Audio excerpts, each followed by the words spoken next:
Tuwang-tuwa ang Pinoy crowd sa nangyari mga idol kontra New Zealand. Pa-flying kiss si Justin Brownlee na high blood naman si Coach Tim Cone. Nagalit kay Tamayo mga idol. Second game ng Gilas Pilipinas kontra sa Tall Blacks ang New Zealand. Gustong bumawi ni Junmar Fajardo, siya ang unang nakapag-score sa first quarter. Followed by Justin Brownlee back-to-back points at binigyan kagad ng highlight ang crowd sa opening quarter. Umatake sa kaliwa si JB at nakakita ng liwanag, pero after nyan, gumawa naman ng 10-2 run ang New Zealand. Masakit yung dalawang 3-pointers na binitawan ni Jordan Ngatay, 8 points, perfect 3 out of 3 sa field sa kanyang first 5 minutes. Mala Shaquille O'Neal naman ang lakas itong 24 years old forward ng New Zealand na si Max Darling. Parang bibigay pa yung rim sa play na to. Under 3 minutes remaining, pinasok si Kevin Kiambao pero hindi pa rin nila mapigilan ang outside shooting ng New Zealand at ang veteranong mga galawan itong si Jordan Ngatay. Nagkamali sa pag-foul si Carl Tamayo na nagresulta sa end one basket ng kalaban. Dito na high blood na at napamura si Coach Tim Cone. Maagang na-frustrate ang Ginebra coach, lamang ng 5 ang New Zealand 23-18 end of first quarter. Debut nga pala for the Tall Blacks nitong si Mojave King, ang former teammate ni Kai Sotto sa Adelaide 36ers. Confirmed, grabe naman yung hiyawan ng crowd nang maitala ni Kevin Kiambao ang kanyang first field goal.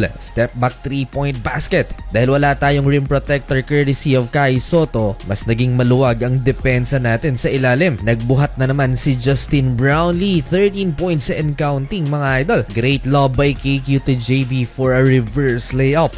Nasama naman sa highlight si Scottie Thompson nang sumabay kay Mojave King sa transition mga idol for a dunk. Overall dito sa first half, kung wala si Justin Brownlee, baka natambakan na tayo ng lagpas 30 puntos. One-man show ang Gilas Pilipinas habang ang New Zealand purely team effort at laging nagko-collapse ang ating depensa. Napaka-buenas outside the arc ng Tall Blacks, nagpakawala sila ng 9 out of 15 3-pointers sa first 2 quarters. Naging liability sa depensa si Junmar Fajardo tulad sa play na to na iniwan niya ang kanyang binabantayan at nagresulta sa wide open 3-pointer sa corner. Halftime, 16 points ang inahabol ng Team Philippines, 55-39. Almost half of the points ng Gilas Pilipinas ay nagmula kay Justin Brownlee, 19 points in 18 minutes. Second half, aggressive si Junmar Fajardo sa opensa, 4 quick points for Abay and Dwight Ramos to beat the shot clock. Tough shot, fade away 3-pointer mga idol. Mainit pa rin si Justin Brownlee, another 3-point basket for Noy PJB at nasundan pa ng baseline layup ni Dwight Ramos. Baba na sa 8 points ang lamang ng New Zealand, 62-54 from 18-point Tall Blacks lead. Scottie Thompson, big rebound, and Dwight Ramos off the glass, contested shot.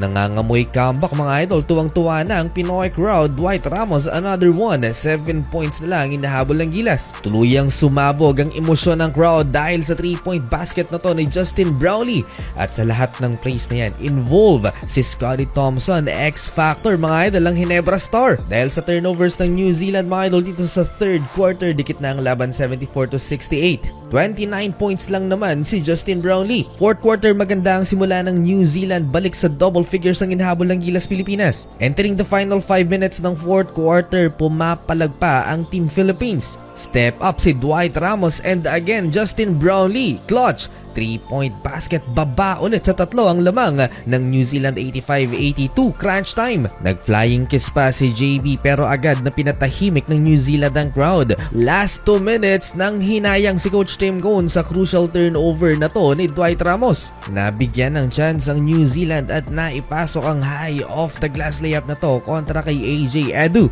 Much needed basket ng Tall Blacks na nagpatahimik sa crowd. Disappointed si Tim Cone, tinawagan pa ng foul. Ang nice block sana ni AJ Edu sa play na to sa final 90 seconds. Nakabawi si AJ, clean block, and Justin Brownlee transition layup, natawagan ng goaltending ang kalaban, and one. Sa huli, hindi nagtuloy-tuloy ang celebration ng crowd dahil panalo pa rin naman ang New Zealand.